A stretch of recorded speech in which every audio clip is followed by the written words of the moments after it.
Welcome to my YouTube channel. आज की इस वीडियो में आप सीखेंगे कि टाइप सी चार्जिंग कनेक्टर कैसे निकाला और लगाया जाता है। तो एसएमडी की हीट मैंने 350 और एयर 1 तक रखा है।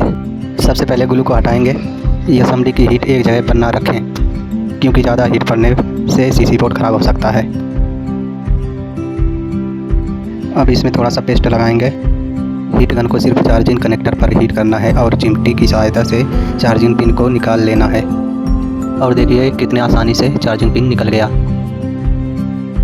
अब फिर से थोड़ा सा पेस्ट लगाएंगे और डिसोल्डर से चारों पिनों को अच्छे से डिसोल्ड कर देंगे। दोस्तों, वीडियो पसंद आए तो वीडियो को लाइक और चैनल को सब्सक्राइब ज़रूर करें।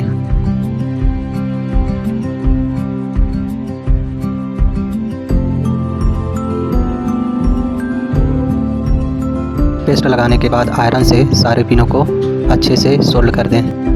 सोल्ड करते समय ध्यान दें कि आपस में कोई पिन शॉर्ट ना हो।